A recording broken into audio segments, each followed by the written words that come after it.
어쩜 이렇게 시간이 안 가는지 정말 버스 안에서 going 이불 속에서 going은 언제나 너에게 going. Assalamualaikum warahmatullahi wabarakatuh. Alhamdulillahirabbil alamin wa bihi nasta'in ala umurid dunya waddin. Wassalatu wassalamu ala asyrafil anbiya'i wal mursalin wa ala alihi wa sahbihi ajmain. Amma ba'du. Puji syukur kita panjatkan kepada Allah Subhanahu wa Ta'ala yang telah melimpahkan rahmat dan karunia-Nya kepada kita semua. Salawat serta salam semoga tetap terlimpahkan kepada junjungan kita Nabi besar Muhammad Sallallahu Alaihi Wasallam dengan lafaz Allahumma salli ala Sayyidina Muhammad wa ala ali Sayyidina Muhammad. Baik, dengan tidak memperpanjang kata mukadimah, perkenalkan saya Alifatul Husna dengan NIM 2214010225 dari kelas F, Prodi Pendidikan Agama Islam, Universitas Islam Negeri Imam Bonjol Padang. Di sini saya akan menjelaskan metode dan media apa sih yang tepat untuk pembelajaran fikih. Berikut ini saya rangkum dalam materi yang berjudul tayamum. Untuk itu, simak video berikut ini. Assalamualaikum anak-anak. Bagaimana kabarnya hari ini? Sehat? Alhamdulillah. Nah, kali ini kita masuk ke pembelajaran selanjutnya ya, yaitu tentang tayamum. Sebelum Ibu menjelaskan tentang apa itu tayamum, Ananda di sini sudah pernah belum melakukan tayamum? Menurut Ananda, apa sih tayamum itu? Nah, jadi secara bahasa, makna kata tayamum itu ada beberapa terjemahan, antara lain yang pertama al-qasdu, yang artinya bertujuan atau bermaksud. Yang kedua, at-ta'amud, yang artinya melakukan sesuatu dengan sengaja. Dan makna terakhir, at-tawakhi, yang artinya membayangkan sesuatu. Sedangkan menurut istilah, tayamum adalah mengusapkan wajah dan kedua tangan dengan debu yang bersih dan dengan cara tertentu. Tayamum ini merupakan salah satu di antara sekian banyak keringanan yang diberikan Allah Subhanahu wa Ta'ala kepada umat Islam, dengan tujuan untuk memudahkan melaksanakan ajaran agama Islam dalam segala kondisi dan situasi. Tayamum mengandung pengertian usaha sadar yang dilakukan untuk mencapai suatu tujuan. Nah, tayamum ini dapat dipahami sebagai upaya penyucian diri sebagai pengganti wudhu.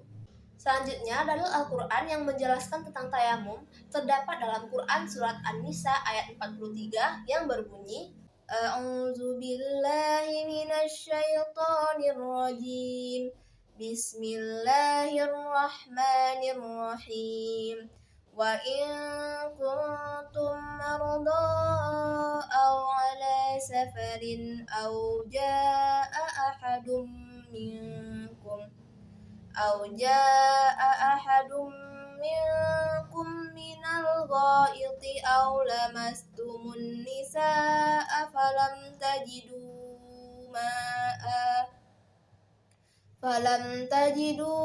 ma'an fatayammamu sa'idan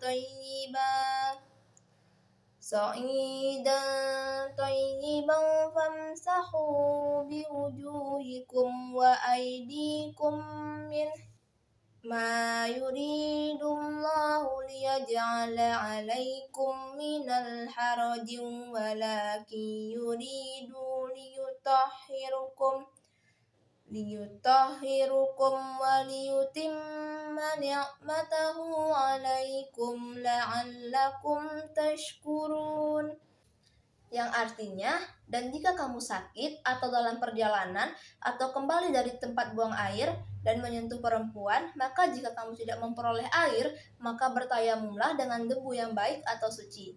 Usaplah wajahmu dan tanganmu dengan debu itu. Allah tidak ingin menyulitkan kamu, tetapi Dia hendak membersihkan kamu dan menyempurnakan nikmat-Nya bagimu, agar kamu bersyukur. Tayamum berlaku hanya untuk satu salat wajib saja. Jadi setiap akan melakukan sholat, maka setiap itulah harus bertayamum, walaupun belum batal tayamumnya. Sedangkan untuk melaksanakan beberapa sholat sunat, boleh dengan satu tayamum saja. Nah, berbicara tentang batalnya tayamum tadi, Ananda ada yang tahu tidak apa saja sih yang membatalkan tayamum? Ada yang tahu? Jadi, hal-hal yang dapat membatalkan tayamum, yang pertama, tiap-tiap yang membatalkan wudhu juga dapat membatalkan tayamum.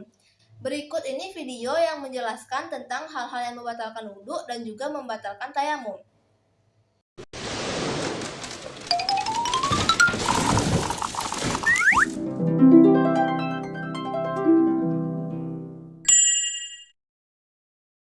Oh iya anak-anak, apakah kalian tahu apa saja yang membatalkan wudhu atau tayamum? Kentut, Bu. Alvin benar. Jadi, yang bisa membatalkan wudhu atau tayamum yaitu: pertama, buang air besar, buang air kecil, dan juga kentut. Yang kedua, bersentuhan kulit antara laki-laki dan perempuan yang bukan muhrimnya. Ketiga adalah hilang akal atau gila. Dan yang keempat adalah tidur. Tidur bisa membatalkan wudhu.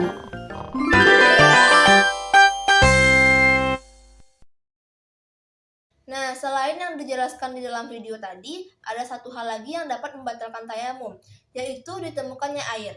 Mendapatkan air sebelum sholat, maka batallah tayamumnya bagi orang yang bertayamum karena ketiadaan air, bukan karena sakit. Yang harus dilakukannya adalah berwudu dengan air yang baru saja ditemukan. Selanjutnya, hal-hal yang membolehkan kita untuk tayamum, yaitu bertayamum tidak sah apabila syarat untuk dibolehkannya tayamum belum terpenuhi, sehingga masih harus melakukan wudhu atau mandi janabah dan belum boleh bertayamum. Berikut ini yang termasuk hal-hal atau beberapa keadaan yang membolehkan seseorang bertayamum. Yang pertama, tidak adanya air. Dalam kondisi tidak ada air untuk berwudhu atau mandi, seseorang bisa melakukan tayamum dengan tanah. Namun ketiadaan air itu harus dipastikan terlebih dahulu dengan cara mengusahakannya, baik dengan cara mencarinya atau membelinya. Dan di zaman sekarang ini ada banyak air kemasan dalam botol yang dijual di pinggir jalan. Dan semua itu membuat ketiadaan air menjadi gugur. Bila sudah diusahakan dengan berbagai cara untuk mendapatkan semua jenis air itu, namun tetap tidak berhasil menemukannya, barulah tayamum dengan tanah dibolehkan. Yang kedua adalah sakit. Kondisi lain yang membolehkan seseorang bertayamum sebagai pengganti wudhu adalah apabila seseorang terkena penyakit yang membuatnya tidak boleh terkena air, baik sakit dalam bentuk luka ataupun jenis penyakit lainnya. Tidak boleh terkena air itu karena ditakutkan penyakitnya akan semakin parah atau terlambat kesembuhannya oleh sebab air itu, baik atas dasar pengalaman pribadi maupun atas petunjuk dari dokter atau ahli dalam masalah penyakit itu. Maka pada saat itu boleh baginya untuk bertayamum. Yang ketiga yaitu saat suhu sangat dingin. Dalam kondisi yang teramat dingin dan menusuk tulang, maka menyentuh air untuk berwudhu pun adalah sebuah siksaan tersendiri, bahkan bisa menimbulkan mudarat yang tidak kecil. Maka pada saat itu bertayamum menjadi boleh baginya. Yang keempat yaitu ketika air tidak terjangkau. Kondisi ini sebenarnya bukan tidak ada air. Air ada, tetapi tidak bisa dijangkau. Meskipun ada air, namun bila untuk mendapatkannya ada resiko lain yang menghalangi, maka itu pun termasuk yang membolehkan tayamum. Hal-hal yang menyebabkan air tidak terjangkau ini yang pertama kehilangan barang. Misalnya seseorang berada di daerah yang rawan pencurian dan perampokan. Kalau untuk mendapatkan air dia harus pergi meninggalkan kendaraan atau perbekalannya. Sehingga ada risiko besar dia akan kehilangan, maka dia boleh bertayamum saja. Yang keempat yaitu beresiko nyawa. Bertayamum juga dibolehkan apabila untuk menjangkau air ada risiko nyawa dipertaruhkan. Kalau sampai nyawa harus menjadi taruhan hanya sekadar untuk mendapatkan air, maka pilihannya bertayamum adalah wajib diambil. Yang ketiga yaitu ketika air dikuasai musuh. Dalam keadaan air dikuasai oleh musuh yang sedang dalam keadaan berperang atau terjadi bentrok secara fisik, maka tayamum dibolehkan. Yang terakhir yaitu ada binatang buas. Bila air hanya bisa didapatkan di dalam hutan yang liar serta banyak binatang buasnya, serta ada risiko kita akan diserang oleh binatang buas itu, maka kita cukup bertayamum saja dan tidak perlu mengambil risiko untuk diterkam serta menjadi korban. Nah, kondisi yang menyebabkan seseorang boleh bertayamum yang kelima, yaitunya air tidak cukup. Kondisi ini juga tidak mutlak karena ketiadaan air.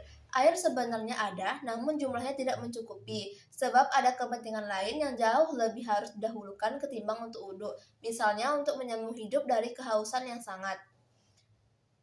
Kondisi keenam yaitu habisnya waktu. Dalam kondisi ini, air ada dalam jumlah yang cukup dan bisa terjangkau. Namun, masalahnya adalah waktu sholat sudah hampir habis. Bila diusahakan untuk mendapatkan air, diperkirakan akan kehilangan waktu sholat. Maka saat itu, demi mengejar waktu sholat, bolehlah bertayamum dengan tanah. Selanjutnya, tanah seperti apa yang bisa digunakan untuk tayamum? Tanah yang bisa digunakan untuk tayamum yaitu menggunakan tanah yang suci dari najis. Dan semua tanah pada dasarnya suci. Tanah itu bukan benda najis dan tidak ada berubah menjadi najis kecuali jika memang jelas terkena atau tercampur benda najis. Adapun pada benda-benda di sekitar itu memang terdapat tanah atau debu, maka kebolehan tayamum dengan benda-benda sekitar itu semata-mata karena memang ada tanah atau debu yang menempel pada benda-benda itu. Materi selanjutnya yaitu sunnah dalam tayamum.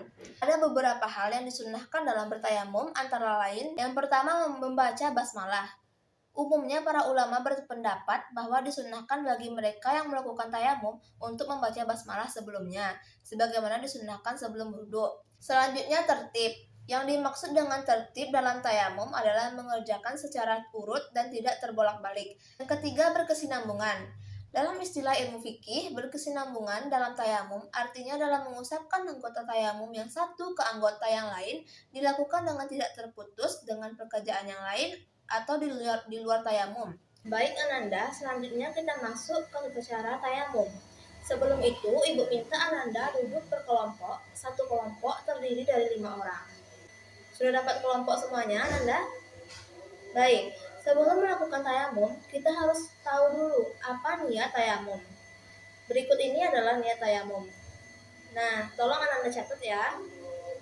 Baik, Ibu akan membacakan pertama niat tayamum, lalu Ananda mengulangi. Bismillahirrahmanirrahim. Nawaitu tayammum listibahatis shalah. Fardhan lillahi ta'ala. Nah, Ibu minta Ananda semua menghafalkan niat tersebut. Pastikan masing-masing anggota kelompok menghafalkannya ya. Nah baik, setelah Ananda menghafalkan niat tadi, selanjutnya kita masuk ke prakteknya. Hal yang pertama kali harus Ananda lakukan adalah mencari pasir, tanah, atau debu. Pastikan pasir, tanah, atau debu tersebut tidak terkena najis atau kotoran lainnya. Nah, sebagaimana sunnah tayamum tadi, tayamum hendaklah diawali dengan membaca basmalah. Bismillahirrahmanirrahim. Nah, setelah itu kita ambil pasir tadi, lalu kita letakkan di tempat yang telah kita sediakan, sedikit saja, lalu kita sebarkan.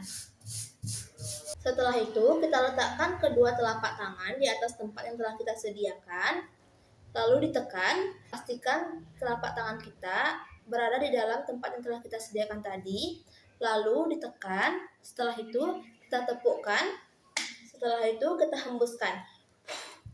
Untuk memastikan ada pasir-pasir yang bergerindil itu hilang. Setelah kita hembuskan, kita usapkan telapak tangan kita ke wajah. Dan satu tepukan tadi berlaku hanya untuk 1 kali usap wajah. Nah, untuk itu kita letakkan telapak tangan kita seperti ini. Lalu kita usapkan ke atas sampai ke ujung ubun-ubun.